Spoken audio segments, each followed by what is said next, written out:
Welcome everybody to the Wednesday workshop. So James has been off all week, or not all week, but most of the week.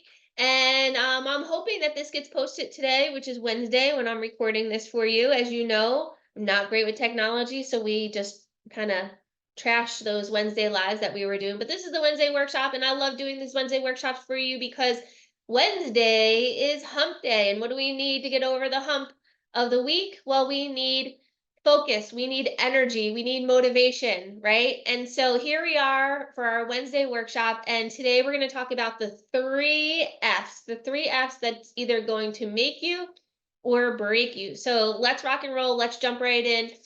So one of the things you're always going to hear me say is we always talk about the energy in which you do things in. So I don't know if I made this quote up, total transparency here. I don't know if I made this quote up or if I heard it somewhere, but the quality of your life is directly related to the quality of the energy that you go through life with.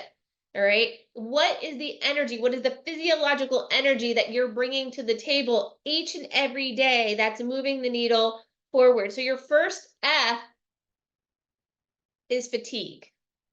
Fatigue.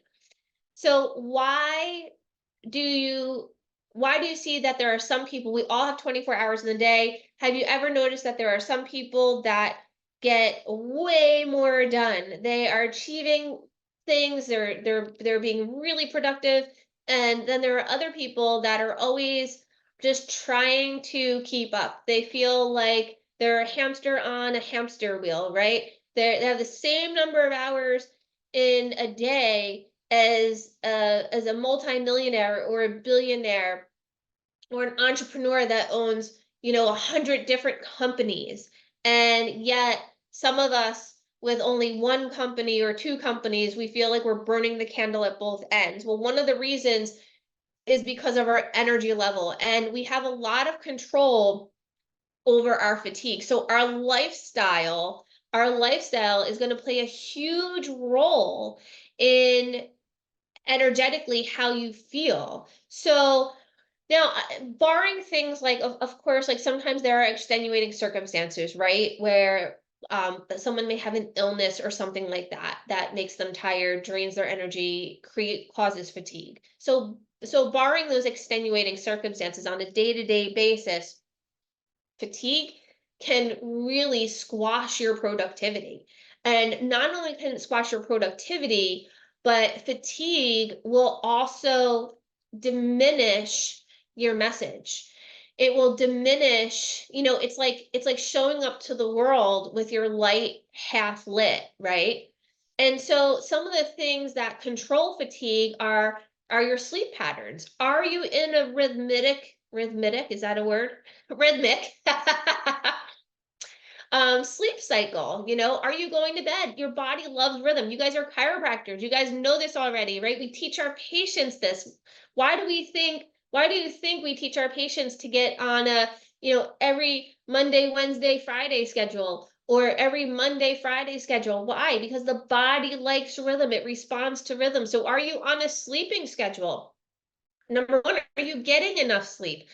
Just because you get less sleep does not mean you're going to be more productive. In fact, for some of us, if we don't get the proper amount of sleep, we are totally not productive at all. Hello, I'm one of them. I love a good night's sleep. It's really important. The other thing that affects energy levels and fatigue are what are you putting into your body as far as food, what hydration. If you guys see me here, I love my hydrogen bottle here, right? Hydration, alcohol, right? So, I never drink, I do drink alcohol, don't get me wrong.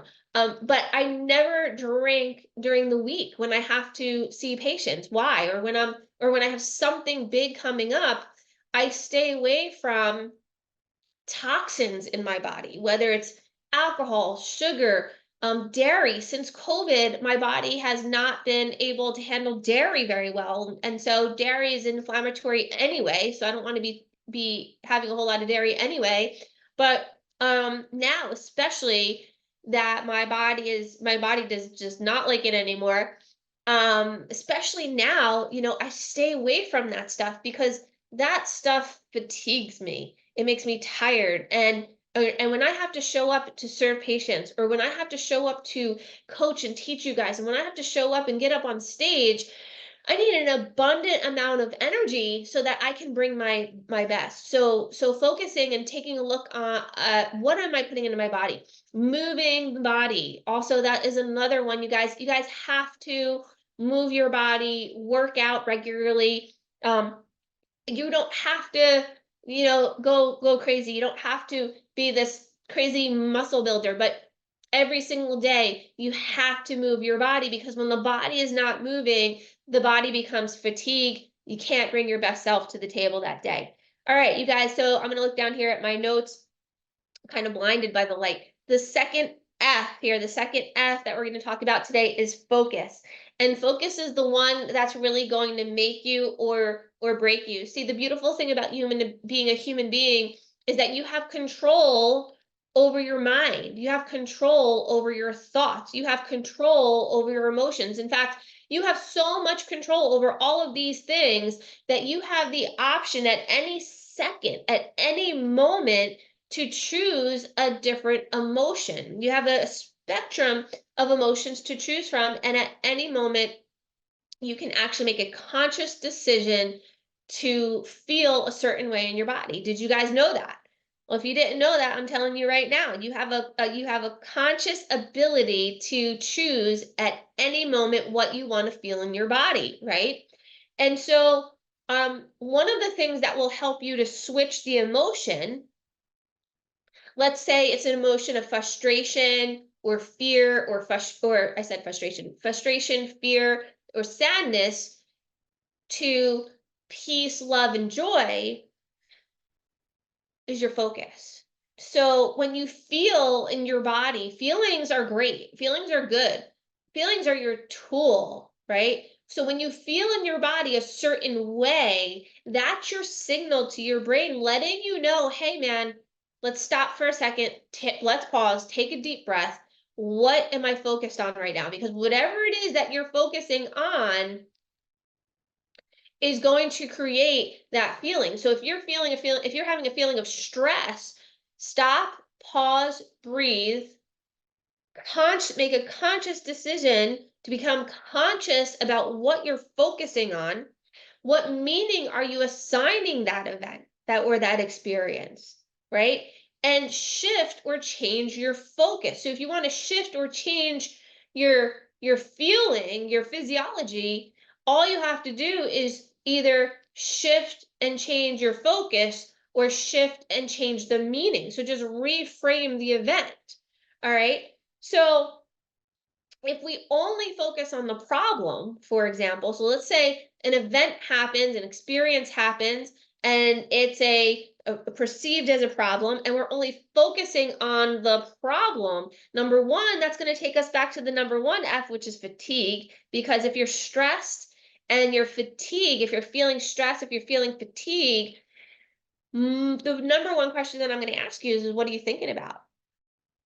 What have you been thinking about? What have you been focusing on? What meaning are you assigning it, right? And so when we only focus on the problem, stress goes up, anxiety goes up, you're burning more blood sugars, you become fatigued, you start having self-doubt, you might even be having self doubt in your self-worth, right? When we're only focusing on the problem. And so that just closes down it closes down your ability to create and find solutions to the problem, doesn't it? Right? So sometimes I just have to step away. I just have to totally step away, just totally go into a totally different space so that I could shift my focus to something else, something different. And then I can always go back to problem solving when I'm in a higher or a better state. Does that make sense? All right. And your third F is faith. Faith. So you guys have been hearing me talk a lot about faith and how important that is. And so this is not meant to be religious. This is true for, any religion, and even if you don't have a religion, even if you're just, you're a spiritual person, faith is very important in moving the needle forward. Why? Well, gosh, for so many reasons. Number one is if you don't have faith, how are you ever going to step out of your comfort zone? Stepping out of your comfort zone and stepping into a space that you've never been before requires faith. And you might not have ever thought it that way, but it requires not only a spiritual faith that you're working toward something or for something bigger than yourself or greater than yourself, but it also requires human faith, right? The belief that things are going to work out. And so faith is very important. Just referencing my notes here, you guys. I had some really good notes for you. So just to kind of close up on faith, when we can reference an experience or an event from a perspective of faith, what typically happens is it gives us the courage, right? It gives us the courage and the motivation to create solutions, to take that step into a space that you've never been before, right? And so you can use faith to find peace, and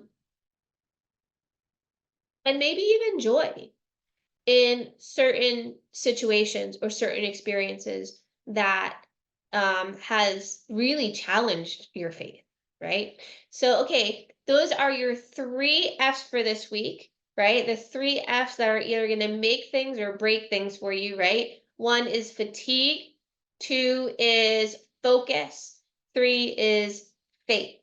So, hopefully this Wednesday workshop blesses you. It gets you over the hump, as I know it's gotten me over the hump. Comment below if you guys like I take the time out of my day to do them. If you guys like them, please let me know that you like them. If you get something out of these Wednesday workshops, please let me know that you're getting something out of these workshops. If not, I'm not going to spend my time doing them. I enjoy doing them for you. It's something that actually energizes me. But I want to hear from you guys. I want to hear, what is your biggest takeaway? What did you implement? How did it go? Keep us informed, and share with other people, because guess what? The people in this group are all going through the same thing as you. They're all in the practice. They're all in a place in their life that they're in chiropractic school and they're thinking about the needing step, right? Needing that faith, or they're getting ready to graduate, or maybe you've already graduated and you're thinking about opening your own practice, or maybe you've been an associate for years and now you said, that's it, the time is now, I'm ready to open my own practice, and you're taking a leap in faith, right? You're stepping out into an area, into a space that you've never been before. That's what we call growth. That's what we call growth. So make sure that you comment. Let me know. Let me know if you've applied some of this stuff, how it's working for you. If it's not working, I want to know that too. I want to know that too. So let's stay connected. Love you guys. I'll see you guys next Wednesday.